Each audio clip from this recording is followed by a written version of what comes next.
incredulous horror. What could possibly have happened?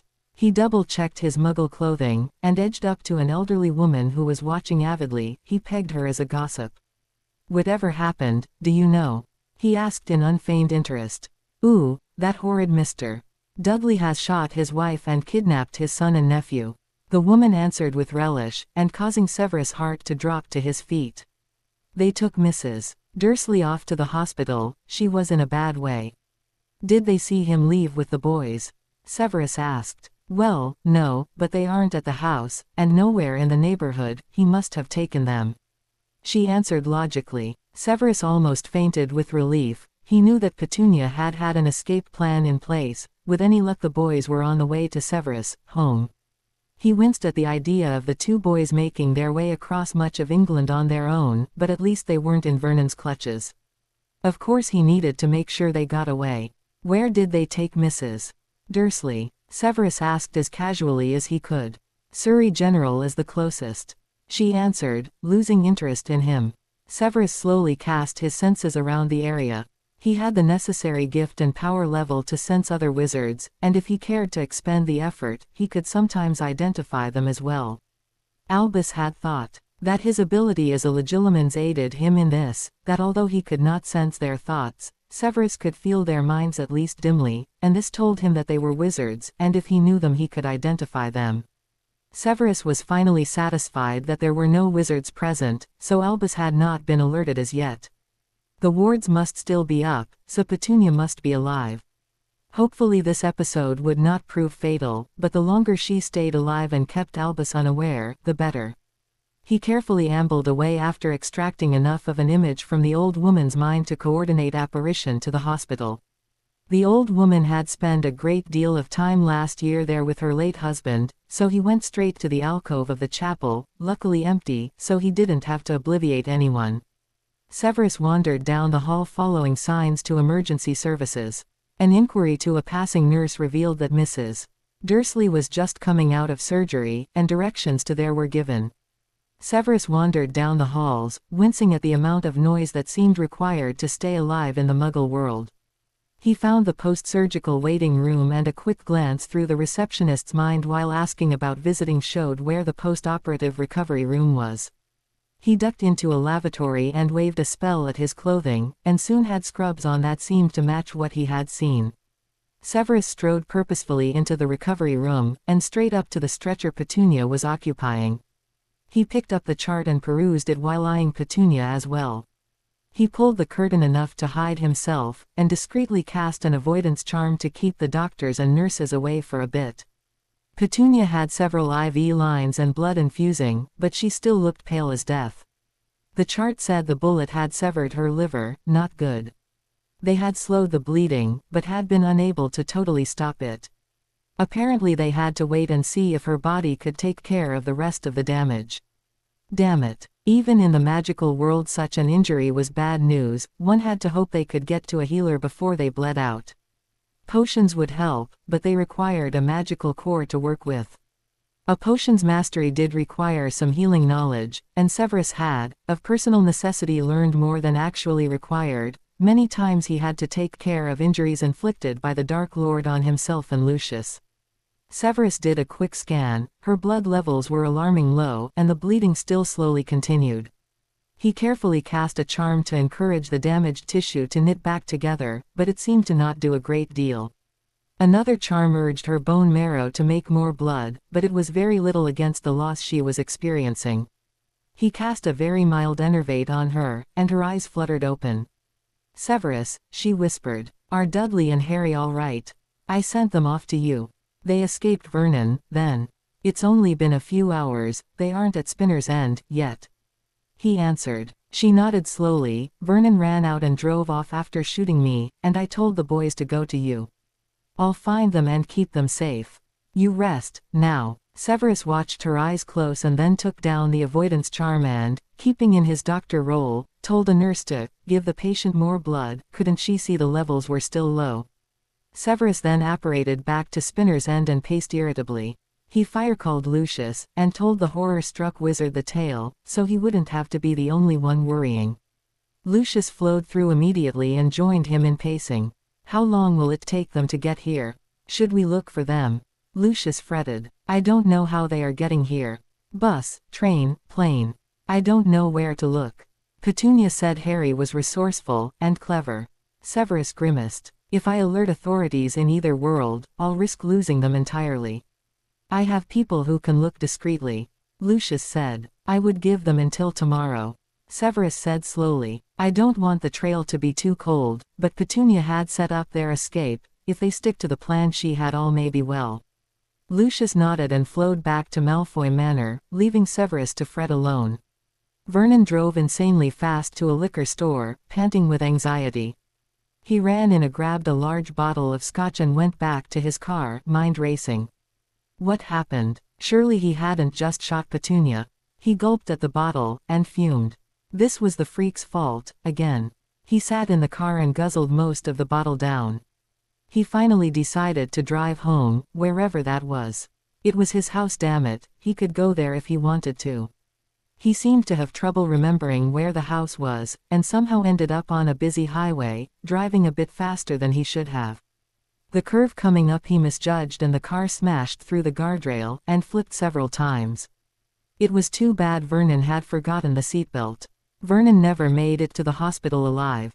Albus had been gone most of Wednesday, and returned to Hogwarts late in the evening. He perused some paperwork and did not notice the changing color of a crystal paperweight immediately. The usual green color had gone yellow, and then cycled into the orange spectrum, never quite going red. The flickering finally caught his attention and he sat up straighter. Something was wrong at Privet Drive. Albus hustled through his office floor to the leaky cauldron and apparated to an alleyway near the Dursley home. What could have happened? Leaving Harry Potter with Petunia and her family had been the best choice. He would grow up strong, not spoiled or coddled. He'd been concerned when Vernon had gotten heavy-handed, but a few slaps wouldn't kill the lad. He's made himself clear to the Muggle, no more of that, and sent money to keep them sweet. Albus shook his head. His own mother had shown him the business end of a wooden spoon more than once. It wasn't like the lad was being abused. He couldn't have left Harry Potter with a wizarding family. He would grow up pampered and not be willing to do what must be done. The prophecy was clear. Harry Potter had to destroy Lord Voldemort. No weakling could do that. He would have raised him, himself, but he was so very busy. Albus grimaced uncomfortably. Knowing what he did, he certainly didn't want to get attached to the boy, and if he had raised him he might have found himself reluctant to let the boy meet his fate. He glamored his clothing to look Muggle and approached the house cautiously. There was an alarming amount of crime scene tape around the place. He used a disillusionment spell and entered the house. He searched carefully, but no one was there, and there was a large pool of blood in the living room. A hasty spell showed it belonged to Petunia Dursley. He cursed under his breath. What could have happened? A break-in perhaps. Albus hustled down the street to Arabella Figg. She was supposed to keep an eye on Harry Potter. She had notified him when the Children's Services had tried to interfere that once. She wasn't home. She was visiting a sister this summer, he now remembered. He huffed in annoyance. Albus left the house wondering what to do next. He looked around at the nearby houses. They would likely know what had happened. He hesitantly went to the next house and knocked on the door. Albus smiled as benignly as possible at the man answering. "I am a friend of the Dursleys. I just found out that something happened." "There, could you tell me what happened?" Albus tried to read the Muggle's thoughts, but they were a jumble of anger at Vernon, shock at the violence, and suspicion that Albus was a member of the press. "All I know is what I told the police. That rat Vernon was abusing his nephew all this time, beating and starving him, and then he turned on his son as well. Apparently shot his wife. Now we've heard he died in a car smash trying to get away, heard he was drunk." The Muggle glared at Albus' stunned face. And the boys?" Albus asked hesitantly. "No one knows where they are." The Muggle closed the door. Albus slowly walked down the street, telling himself there must be a mistake. He wanted Harry Potter tough, not broken. His temper flared. Damn that Muggle, ruining his plans. He'd made himself clear. Vernon was not to repeat his mistake. Yet here he was, trying to clean up a horrendous mess. He would need to track down Petunia first, apparently. She might know where Harry Potter went.